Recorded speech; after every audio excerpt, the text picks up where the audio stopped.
आज हम लोग क्लास 9th का हिस्ट्री सब्जेक्ट का सेकंड चैप्टर नेपोलियन बोनापार्ट का उदय चैप्टर को हम लोग देखेंगे। उस चैप्टर का क्वेश्चन देखेंगे, नेपोलियन बोनापार्ट का इटली अभियान क्या था। मतलब इटली को जीतने के पीछे क्या प्रोसेस था या फिर कैसे अवसर मिलता है नेपोलियन बोनापार्ट को।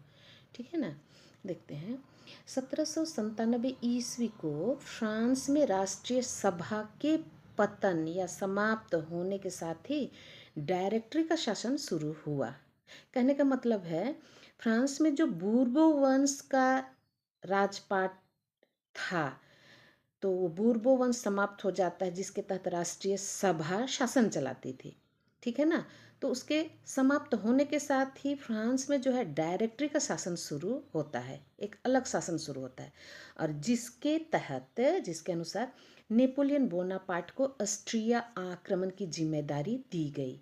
ठीक है ना, क्योंकि फ्रांस की जनता चाह रही थी कि फ्रांस जो है किस तरह से उसको शक्तिशाली बनाया जाए। तो उस समय नेपोलियन बोनापार्ट अपनी सैनिक क्षमता के अनुसार पूरे फ्रांस में नामी हो गया था। उसको लोग पहचानने लगे थे, जानने लगे थे कि नेपोलियन किस तरह शक्तिशाली व्यक्ति है, उसका कितना प्रभाव है फ्रांस में। ठीक है ना, तो इसीलिए फ्रांस का अगुवाई करने के लिए नेपोलियन बोनापार्ट को जिम्मेदारी सौंपा गया और ऑस्ट्रिया का आक्रमण की जिम्मेदारी भी दी गई। ठीक है ना, ऑस्ट्रिया आक्रमण के पूर्व, ऑस्ट्रिया आक्रमण के पहले इटली देश के खिलाफ जीतने का अभियान चलाया, और जिसे ही इटली अभियान कहा जाता है। ठीक है ना, ऑस्ट्रिया का आक्रमण का ऑर्डर मिला था, लेकिन ऑस्ट्रिया आक्रमण के पहले नेपोलियन बोनापार्ट जो इटली को जीतने के लिए जाता है। ठीक है ना, इटली को पहले अपने कैप्चर में करना चाहा, और इसे ही नेपोलियन बोनापार्ट का इटली अभियान कहा जाता है। ठीक है ना, देखते हैं आगे। सर्वप्रथम आल्प्स पर्वत पार करके सर्डिनिया, पिडमांट, सेवाय, नीस, मिलान, मांटुआ, अर्कोला, रिवोली पर नेपोलियन विजय प्राप्त करती है। ठीक है ना, इटली को जीतने के लिए जाता है, तो इन सारे क्षेत्रों पर उन्होंने विजय हासिल किया। और इसके अतिरिक्त मोडेना, रेगियो, बोलोन तथा फराग को मिलाकर एक गणतंत्र की स्थापना की, जिसे ट्रांसपोर्डेन गणराज्य कहा गया है। तो ये जो क्षेत्र है, रेगियो, मोडेना, बोलोन, फरार, तो इन सभी जगहों को मिला करके एक गणतंत्र शासन की स्थापना करता है। तो ये सारे इलाके जो है मिलाया, तो ये इलाकों को मिलाया जो क्षेत्र बना, उसको बोलते हैं ट्रांसपोर्डेन गणराज्य। एग्जाम में आता है, ट्रांसपोर्डेन गणराज्य किसे कहते हैं, तो बता देना है कि नेपोलियन बोनापार्ट ने अपने इटली अभियान के दौरान मोडेना, रेगियो, बोलोन, फरार, इन क्षेत्रों को एक गणराज्य के रूप में मिला लिया था। उसी को ट्रांसपोर्डेन गणराज्य कहा गया है। ठीक है ना, तो इस तरह ट्रांसपोर्डेन गणराज्य की स्थापना करता है नेपोलियन बोनापार्ट, है ना। और इन्हीं विजयों के बाद इटली के पोप से भी टेलेंटिनो संधि के लिए विवश किया पोप को। ठीक है ना, और इसके अनुसार नेपोलियन ने पोप को ट्रांसपोर्डेन गणराज्य को मान्यता भी दिलवाई, और पोप से 3 करोड़ फ्रैंक, यानी फ्रांस के पैसा को फ्रैंक बोलते हैं। ठीक है ना, 3 करोड़ फ्रैंक भी लिया और 500 हस्तलिखित ग्रंथ भी ली।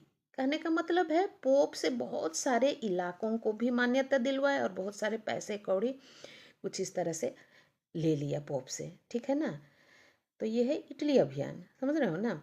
तो अविनियो पर भी फ्रांस का अधिकार पोप द्वारा स्वीकार कराया गया। इस प्रकार इटली में महत्वपूर्ण सफलताएं अर्जित की नेपोलियन ने। तो इसी को कहते हैं नेपोलियन बोनापार्ट का इटली अभियान। समझ में आ गया ना, ठीक है।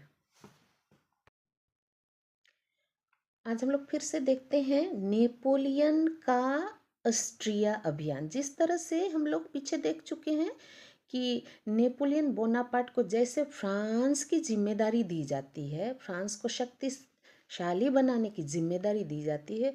उसी के साथ ही नेपोलियन बोनापार्ट ने इटली का अभियान किया। इटली के बहुत सारे प्रदेशों को उन्होंने जीत लिया था। और उसी तरह से अब ऑस्ट्रिया, समझ रहे हो ना, ऑस्ट्रिया को जीतने के लिए वो शुरू करता है, अभियान चलाता है। ठीक है ना, देखते हैं।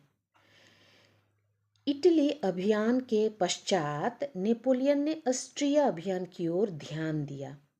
जैसे इटली के वेनिस ल्योबेन पर अधिकार करने के साथ ही सिस अल्पाइन गणराज्य एवं लुग्रियन गणराज्य की स्थापना की एवं लोम्बार्डी पर फ्रांस का अधिकार यानी नेपोलियन का अधिकार कर ऑस्ट्रिया के साथ 1797 ईस्वी में संधि समझौता की। और जिस संधि समझौता की प्रमुख बातें निम्नलिखित हैं, देखते हैं। ऑस्ट्रिया द्वारा फ्रांस को बेल्जियम प्रदान किया गया। अब इटली के बहुत सारे प्रदेशों को जीत लिया नेपोलियन ने, तो इसीलिए अब ऑस्ट्रिया द्वारा जो है, हाँ, ऑस्ट्रिया के भी बहुत सारे इलाकों को उन्होंने जीत लिया। तो इस तरह से ऑस्ट्रिया द्वारा फ्रांस को बेल्जियम प्रदान किया गया। ऑस्ट्रिया जो कि इटली पर अधिकार था पहले, अब ऑस्ट्रिया को जो है फ्रांस के लिए बेल्जियम प्रदान मतलब दे दिया गया। ठीक है ना। अगला है लोम्बार्डी पर फ्रांस का अधिकार स्वीकार कर लिया गया है। फ्रांस मीन्स है नेपोलियन का साम्राज्य फ्रांस। ठीक है ना, लोम्बार्डी पर भी नेपोलियन यानी फ्रांस का अधिकार स्वीकार कर लिया गया। अगला है राइन का प्रदेश भी नेपोलियन यानी फ्रांस को दिया गया। इसके साथ ही स्ट्रिया तथा डालमेशिया प्रदेश ऑस्ट्रिया को दिया गया तथा वेनिस का पश्चिम भाग सिस अल्पाइन गणराज्य बनाया गया।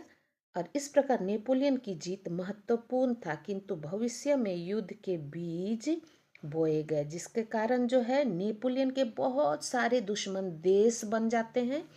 और एक दिन ऐसा होता है कि वाटरलू के युद्ध में नेपोलियन के सारे दुश्मन देश जो हैं एक ओर हो जाते हैं और नेपोलियन को बुरी तरह से 1815 ईस्वी में पराजित करते हैं। इसी को कहा गया है, हाँ, नेपोलियन का भविष्य में नेपोलियन के साथ या नेपोलियन को हराने का बीज बोया गया था ऑस्ट्रिया अभियान और इटली का अभियान के द्वारा। ठीक है ना।